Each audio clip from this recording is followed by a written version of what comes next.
নড়াইলে হিন্দু গৃহবধূকে গণধর্ষণের পর মুখে বিষ ঢেলে হত্যা করল জামাতি ইসলামীর জঙ্গিরা। বন্ধুরা, বাংলাদেশের ইসলামী জঙ্গি গোষ্ঠীগুলির লালসার শিকার থেকে কোনোভাবেই রক্ষা পাচ্ছে না সংখ্যালঘু হিন্দু মেয়েরা। এবারে বাংলাদেশের নড়াইল জেলায় কুখ্যাত জঙ্গি সংগঠন জামাতি ইসলামীর সন্ত্রাসবাদীদের দ্বারা একজন হিন্দু গৃহবধূকে গণধর্ষণের পর মুখে বিষ ঢেলে খুনের ঘটনা ঘটেছে। নিহত গৃহবধূর নাম বাসনা মল্লিক, 46 বছর বয়সী মহিলা। তিনি নড়াইল জেলা সদরের মাইজপাড়া ইউনিয়নের সংরক্ষিত 1, 2 ও 3 নম্বর ওয়ার্ডের মহিলা সদস্য ও একই ইউনিয়নের পোড়াডাঙ্গা গ্রামের বাসিন্দা নেপাল মল্লিকের স্ত্রী।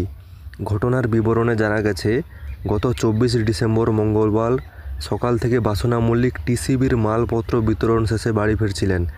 সেই সময় পথে স্থানীয় যুবক মোহাম্মদ রাজিবুল ফোন করে তাকে পাওনা টাকার কথা বলে।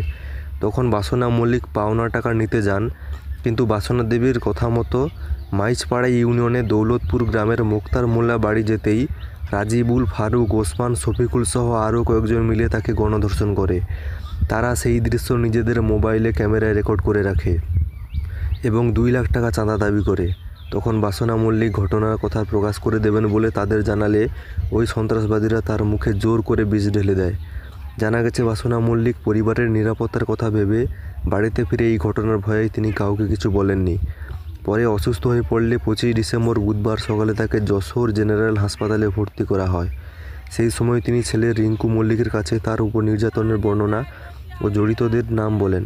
পরে চিকিৎসাধীন অবস্থায় 26 ডিসেম্বর বৃহস্পতিবার রাতে তার মৃত্যু হয়। এ নিয়ে থানায় সুনির্দিষ্ট অভিযোগ দায়ের করা হলেও ওই নরপশুদের গ্রেপ্তারের বিষয়ে কোনো উৎসাহ দেখাচ্ছে না পুলিশের। জানা গেছে, আসামিরা সকলেই বাংলাদেশের জঙ্গি সংগঠন জামাতি ইসলামীর ক্যাডার।